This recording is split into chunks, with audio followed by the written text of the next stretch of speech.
Hello, and welcome back to another episode of Skyrim Plus. Today I'm featuring Stalker's Refuge Redux by Undead Goblin. Let's check out the map.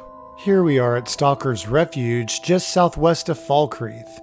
Here's the road into town, but if we didn't make that turn and continued to the fork, we'd take a ride up the hill, and we'd find our featured home, Stalker's Refuge, on our left.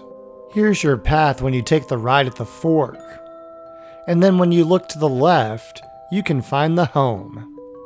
And it looks creepy already with the cage and the gargoyle out front. It has a big stone door with ivy. And then right next to the nightshade to the left, you'll find a post. On the post, you'll find a satchel.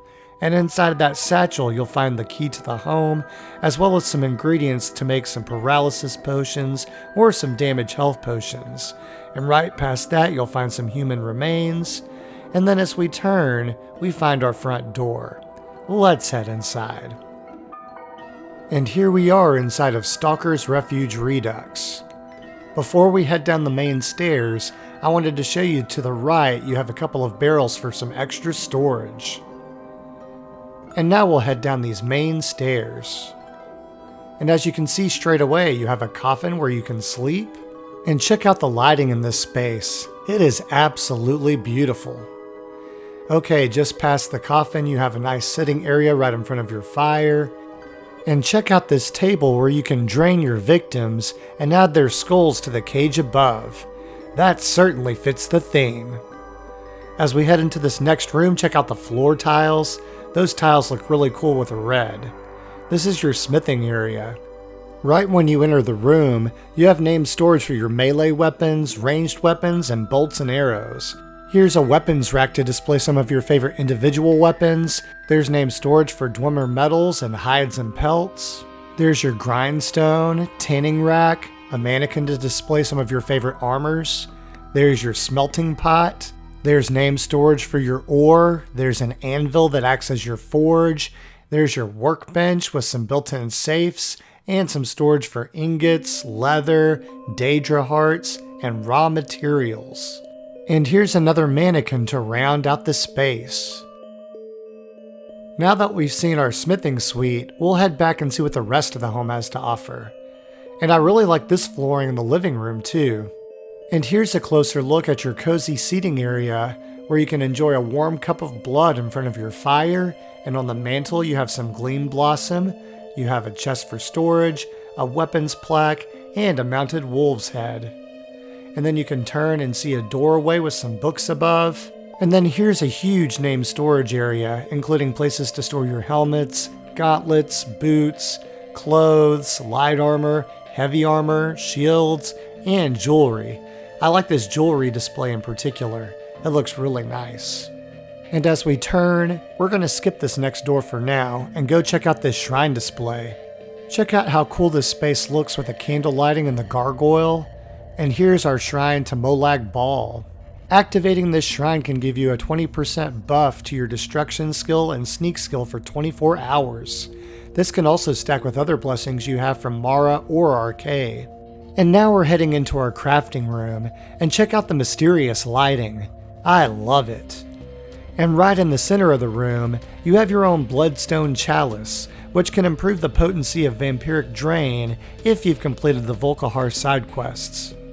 On the left side of the room, you have a strongbox, key storage, a map of Skyrim, and an alchemy nook.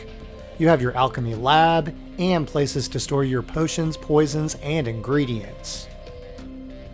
Right next to this space is your arcane enchanter.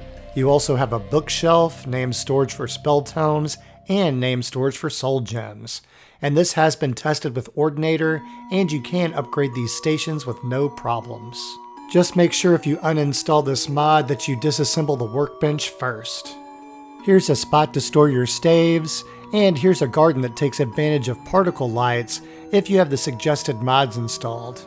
You can't harvest from here, but the space looks really cool. Here's another look at that Bloodstone Chalice. Look at the bones on the table and the skull and bones hanging from the ceiling. This place is a little bit eerie. Okay, now that we've seen this main level, we're about to head down the stairs and see what that has to offer. And while we're doing that, don't forget to like and subscribe if you haven't already.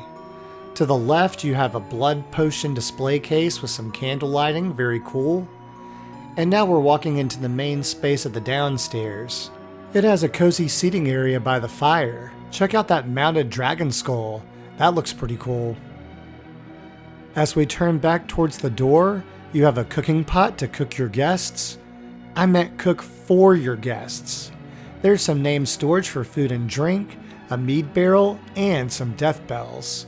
And now we'll head down this hallway to see what we find. We pass some more great candle lighting on our way to the thrall room. It has plenty of shackles and 2 thralls locked up for your convenience, so you'll always have a snack ready before hitting the road. Just don't overindulge though, because just like any other NPC, they can die if you drain them too much. This room also has a dripping water effect. As we come back upstairs, we find Vane, a hireable death hound. He's only hireable if you're in the vampire faction and you've completed the Redwater Den quest. A word of warning, he'll attack you if you're a member of the Dawn Guard. There's another shot of our fireplace with the dragon skull. It has a weapons rack and a Shrine of Arkay above the mantle. And then here's a library and reading nook equipped with enough space to store plenty of reading material for the avid bookworm.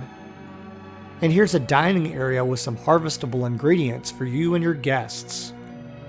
The mod author included some gleam blossoms above the doorway for a nice glowing effect. And now we're ready to head up these next set of stairs to see what this has to offer. As we come up the stairs and past Vane, we find a spot to show off some of your favorite weapons and armor. You have a couple of mannequins, several weapons racks, and weapons plaques. Over here you have a couple of bookcases stocked with some books. Here's a nice view of the living area, a bench where you can sit and relax, a side table with a blood potion, and some more death bells. And up this last set of stairs, we find 3 more mannequins to display some of your favorite armor sets, and named storage for some of the unique items of the game. I like the way they decorated that space. And here's a view of the main living area as we go over some final thoughts.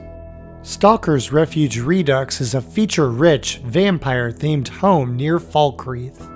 It includes a coffin for rest, a cooking pot to cook your guests, a full smithing suite, an amazingly lit alchemy lab, and arcane enchanter that can be upgraded for Ordinator users.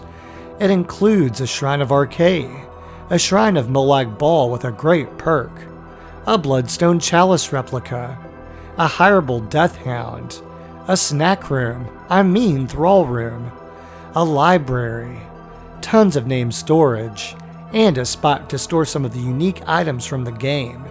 If you're looking for a darker themed player home with some awesome lighting, Stalker's Refuge Redux should be a prime contender. This concludes my feature of Stalker's Refuge Redux. If you enjoyed this content and want to see more, don't forget to like, comment, and subscribe. Click the bell icon if you want to be notified of when I post, and as always, thanks for watching. I'll catch you on the next episode.